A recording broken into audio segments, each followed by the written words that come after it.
안녕하세요. 12월 13일 화요일 마이드라에 오신 여러분들을 환영하고 축복합니다. 오늘 내일이면 사도행전이 마무리됩니다. 사실 제가 누군가에게 잘 부탁을 못하는 성격이긴 한데요. 오늘은 좀 부탁을 드리고 싶어요. 얼마 전 말씀드렸습니다마는 제 주변에 교회를 새롭게 개척하는 목사님들이 계신데 그중 한 분을 돕고 싶은 거룩한 부담감이 계속 듭니다. 오산에 세워질 개척교회인데요. 마이드라 들으시는 여러분들 5,000원도 좋고 만원도 좋습니다. 제가 댓글에 달아놓은 링크를 참고하셔서 예수님의 성탄을 축하하러 왔던 목동의 마음으로 헌금해 주시고 더불어 기도 제목도 제게 보내주시면 보내주신 모든 것 온전히 전달하고 여러분 기도 제목을 놓고 꼭 기도하도록 하겠습니다. 교회가 세워지는 그 인큐베이팅 시간이 가장 어려운 때거든요. 그때 작게나마 함께 해주신다면 그 교회와 목사님 가정 또 성도님들에게 그리고 무엇보다 여러분들 자신에게 특별한 성탄의 기쁨이 임할 것입니다. 후원해달라는 말이 좀 길었습니다만 오늘도 어김없이 힘차게 마이드라를 시작해 보도록 하겠습니다.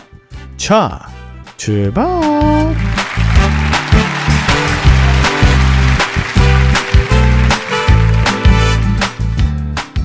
오늘은 사도행전 27장입니다.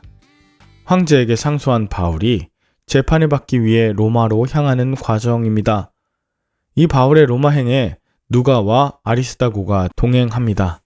또 백부장의 배려로 시돈에서 믿음의 형제들과 교제할 수 있었죠. 거칠고 긴 항해에 그들은 바울에게 큰 위로가 되어 주었습니다. 힘들 때 함께하는 자가 진정 동역자이죠. 바울은 이제 로마의 성도들과도 만나고 또 로마 제국의 심장에 복음을 전할 수 있다는 사실에 참 만족하고 있었을 거예요. 그런데 그 여정은 생각보다 만만치 않았습니다. 바울 일행이 가이사랴에서 시돈으로 향하는데 큰 바람이 일어서 구부로 해안을 따라 바람을 피해 어려운 항해가 시작됩니다. 그리고 첫 기착지였던 무라성에 당도하고 거기서 로마로 가는 알렉산드리아 배로 갈아타요. 하지만 거기서도 거센 바람 때문에 하루길이면 당도할 거리를 여러 날에 걸려 니도에 이르고 거기서 지나 미항에 도착해 잠시 머물게 됩니다. 이 모든 여정은 바울이 이전에도 경험했던 것들인데요. 복음을 전하러 다니는 동안 바다와 바람을 숱하게 만났고 부름받은 이후 그의 삶은 고난의 바람을 뚫고 하나님이 열어주신 길을 향한 항해의 인생이었죠. 미항까지 오는 길도 순탄치 않았는데 바울은 자신의 항해 경험과 최근의 정황을 고려하여 행선을 만료하였지만 백부장은 선주와 선장의 말대로 항해를 강행합니다. 이때는 항해 위험식이라 곡식을 실어오면 큰 보상을 받을 수 있었기에 선주와 선장은 무리하게라도 항해를 강행한 것입니다. 그러나 바울의 충고를 무시하고 계속 항해하던 배는 마침내 광풍을 만나 좌초 직전에 이르게 되어 이 광풍을 유라굴로 광풍이라고 하는데 배가 가고자 하는 방향의 정반대로 표류하기 시작하고 비상보트를 가판 위로 올리고 암초를 피하기 위해 연장을 내리고 배의 무게를 줄이려고 곡식을 버리고 나중엔 배의 기구 모든 것을 버리면서 물을 퍼냈지만 구원의 희망은 보이지 않는 듯 했습니다. 항해의 방향을 알려주던 나침반, 해와 별마저 보이지 않게 되자 배 안에 있는 사람들은 이제 자기 운명을 스스로 해결할 수 없는 절망을 느끼기 시작했어요. 선원들에게 구원의 희망이 꺼져 갈 때쯤이었습니다. 하나님께서 그 가운데 있던 바울에게 찾아오셔서 위로하십니다. 바울이 반드시 살아서 가이사 앞에 갈 것이며 승객들의 안전 그리고 바울을 통해 이루실 하나님의 부르심에 대해서도 말씀하십니다. 이에 바울은 자신이 하나님께로 받은 위로로 뱃사람들을 위로합니다. 바울은 자신보다 자신을 통해 역사하실 하나님을 강조하고 또 하나님께서 모든 승객들을 살리실 것이라고 선포하죠. 캄캄한 인생길, 모든 것을 다 버려야 할 정도로 희망이 없는 그 상황에 또다시 폭풍우가 몰아치는 것 같은 그때 가장 완전하고 실제적인 도움은 바로 하나님 한 분이십니다.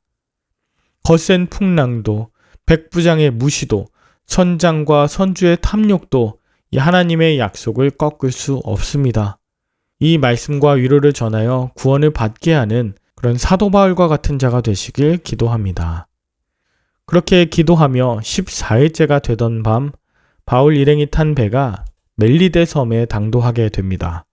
물 깊이를 재보던 사공들이 자기들만 살려고 거룻배를 내리지만 사공들이 배에 있지 않으면 모두 다 죽을 거라는 바울의 경고에 군인들은 거룻배의 줄을 끊어 사공들이 도망가지 못하게 하죠. 이런 가운데 배에 탄 사람들 불안과 멀미 등으로 무려 14일 동안이나 아무것도 먹지 못했습니다. 그때에도 바울은 모두를 안심시키며 음식을 먹으라고 권합니다. 그리고 자신이 먼저 떡을 들어 하나님께 감사 기도를 드린 후 음식을 먹기 시작해요. 다가올 내일의 염려 때문에 오늘을 절망 중에 보내지 말고 믿음으로 일어서라는 것입니다. 결국 음식을 먹고 힘을 낸 뱃사람들 276명 모두가 머리털 끝 상하지 않고 다 살 수 있었습니다. 여기서 42절에 군인들이 죄수들이 헤엄쳐서 도망할까 하여 그들을 죽이는 것이 좋겠다고 이야기했지만 43절 백부장이 바울을 구원하려 하여 이 군인들의 뜻을 막고 헤엄칠 줄 아는 사람을 명하여 먼저 육지에 나가서 남은 사람들을 맞이하게 하도록, 그래서 모두가 그 멜리데 섬에 상륙하여 구조되었습니다. 백부장이 처음에는 죄수의 신분인 바울의 말을 듣지 않았지만 바울을 살리고자 하는 마음의 변화를 통해 바울이 권하던 대로 음식을 먹고 또 바울을 통해 하나님의 말씀이 들리고 비로소 소망이 들어오게 되었던 것이죠. 사랑하는 말들아 식구 여러분, 복음을 전하고자 할 때 거센 바람을 만나면 기뻐하십시오. 하나님께서 그 광풍을 통해 날아오르게 하실 것이기 때문입니다. 다만 우리에게 해야 할 것이 있는데 그것은 마음을 굳세게 하고 마음을 다해 위로하며 중보하는 일입니다. 나의 이야기가 다 받아들여지지 않는다고 너무 상심하거나 상대에 대해 실망하지도 마십시오. 사람의 작은 방해나 실수는 하나님의 목적과 결과를 바꿀 수 없습니다. 오히려 그런 상황으로 인해 더 많은 사람들이 복음을 듣고 구원을 받게 될 것입니다. 내가 지금 어디에 있든 복음으로 충만하시고 기뻐하시고 기대하십시오. 나에게 적대적이었던 자들마저 하나님의 영광 안에 순종하게 되는 날이 속히 오게 될 줄 믿습니다. 그러니 여러분, 음식 먹고 힘내십시오.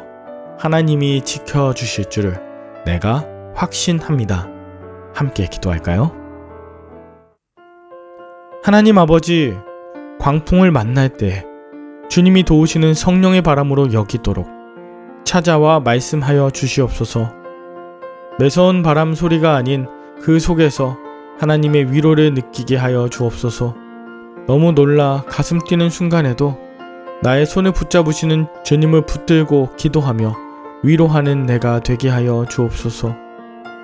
예수님이 오시는 성탄의 기쁨을 사랑하는 이웃들, 특별히 개척하는 교회와 함께 나누길 원합니다. 말들아 들으시는 모든 분들의 가정에 구원이 임하고 성탄의 기쁨이 흘러 넘치도록 성령의 기름을 부어 주시옵소서. 믿고 의지하오며 예수님의 이름으로 기도 올리옵나이다. 아멘. 내일은 사도행전 마지막 시간입니다. 기대하는 마음으로 저는 내일 아침 다시 찾아뵙겠습니다. 샬롬.